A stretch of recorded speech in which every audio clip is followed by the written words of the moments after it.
अगले 20 साल में भारत सिर्फ बड़ी इकोनॉमी बनना चाहता है या फिर चिप, एआई, डिफेंस, एनर्जी और मैन्युफैक्चरिंग जैसे सेक्टर्स में दुनिया के बड़े देशों को टक्कर भी देना चाहता है। इसी बड़े लक्ष्य को लेकर प्रधानमंत्री नरेंद्र मोदी ने 15 अगस्त को लाल किले से शक्ति की सप्तधारा यानी सप्तधारा का रोड मैप रखा। इसमें 7 बड़े क्षेत्रों पर फोकस है, लेकिन सवाल यह है कि इसका आम लोगों की जिंदगी पर क्या असर पड़ेगा। सब कुछ जानते हैं इस वीडियो में। नमस्कार, आप देख रहे हैं TV9 का खास शो पैसा, पॉलिसी और पब्लिक। मैं हूं अरुण सुंदराल।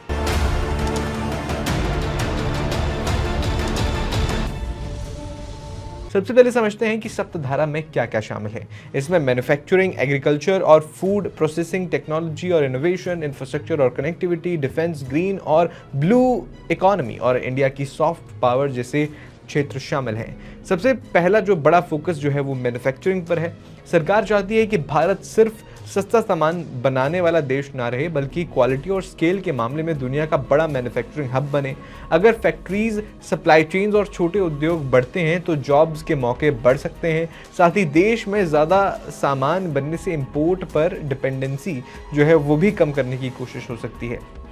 दूसरा फोकस है कृषि और फूड प्रोसेसिंग पर, मतलब सिर्फ फसल उगाना नहीं बल्कि उसे प्रोसेस, पैकेज और एक्सपोर्ट करके ज़्यादा वैल्यू पैदा करना। अगर स्टोरेज, प्रोसेसिंग और मार्केट एक्सेस बेहतर होते हैं तो किसानों की कमाई बढ़ने की संभावना हो सकती है, लेकिन असली फायदा तभी होगा जब इसका असर किसानों को मिलने वाली कीमत पर दिखाई दे। तीसरा और सबसे जो हाईटेक हिस्सा है वो है सेमीकंडक्टर, एआई और इनोवेशन। प्रधानमंत्री के मुताबिक भारत में सेमीकंडक्टर प्लांट्स में प्रोडक्शन शुरू हो चुका है और आने वाले सालों में नए प्लांट्स बढ़ाने का लक्ष्य है। इसका फायदा आम लोगों को सीधे चिप मिलने से के रूप में नहीं है, बल्कि electronics, mobile, automobile, medical device और एआई जैसे सेक्टर्स में ज़्यादा इन्वेस्टमेंट और स्किल्ड जॉब्स के रूप में दिख सकता है। इसके अलावा युवाओं के लिए एआई स्किल्स पर भी जोर दिया गया है। सरकार ने अगले 1 साल में 1 करोड़ युवाओं को एआई स्किल्स देने की बात कही है। अगर ट्रेनिंग सही तरीके से होती है तो युवाओं के लिए टेक्नोलॉजी, सॉफ्टवेयर, डेटा और एआई में नए करियर्स ऑप्शन खुल सकते हैं। लेकिन यहाँ भी बड़ा सवाल इम्प्लीमेंटेशन और ट्रेनिंग की क्वालिटी का रहेगा। आते हैं एनर्जी पर। एआई, सेमीकंडक्टर प्लांट्स और बड़े डेटा सेंटर्स को बहुत ज़्यादा बिजली चाहिए। इसी वजह से न्यूक्लियर पावर को भी बड़ा पुश दिया गया है। सरकार ने 2047 तक 100 गीगावाट न्यूक्लियर कैपेसिटी का लक्ष्य रखा है। इसका मतलब ये नहीं है कि अगले महीने बिजली सस्ती हो जाएगी। इसका फायदा ज़्यादा लॉन्ग टर्म में एनर्जी सिक्योरिटी और रिलायबल पावर सप्लाई के रूप में देखने को मिलेगा। इसके बाद है गति शक्ति यानी infrastructure. Roads, railway, port, airports और लॉजिस्टिक्स को बेहतर तरीके से जोड़ने पर जोर रहेगा। इसका सीधा फायदा आम लोगों को ट्रैवल टाइम और कनेक्टिविटी में मिल सकता है। वहीं बिजनेस के लिए जो है गुड्स को एक जगह से दूसरी जगह पहुंचाना आसान और कम खर्चीला हो सकता है। 5वां हिस्सा है डिफेंस मैन्युफैक्चरिंग। सरकार भारत को सिर्फ वेपन्स खरीदने वाला देश नहीं बल्कि डिफेंस इक्विपमेंट बनाने और एक्सपोर्ट करने वाला देश बनाना चाहती है।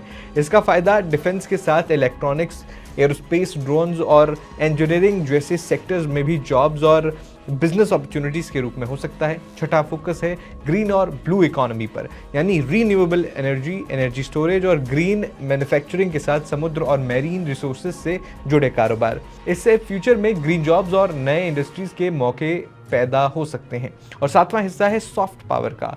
योग, Ayurveda, tourism, films, animation, gaming, handicrafts और डिजिटल कंटेंट को दुनिया तक पहुंचाने की कोशिश। इसका फायदा टूरिज्म, वेलनेस और क्रिएटिव इंडस्ट्रीज को मिल सकता है। अब सबसे जरूरी सवाल, आम आदमी पर कुल मिलाकर क्या असर होगा? अगर इन योजनाओं की जो एग्जीक्यूशन है वो अच्छी रहती है तो 3 बड़े असर हो सकते हैं।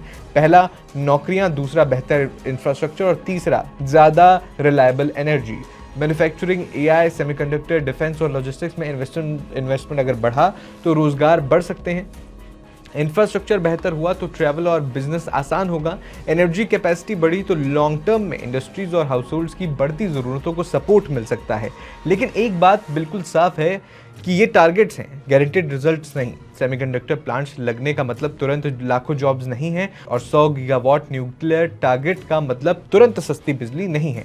और मैन्युफैक्चरिंग पुश का भी मतलब अपने आप हर युवा को नौकरी मिलना नहीं है। असली फर्क इस बात से पड़ेगा कि प्रोजेक्ट्स कितने तेजी से पूरे होते हैं, कितनी इन्वेस्टमेंट आती है और कितने लोगों को सही स्किल्स मिलती हैं। आपका इस पर क्या सोचना है? मुझे कमेंट में अपनी राय जरूर दीजिएगा।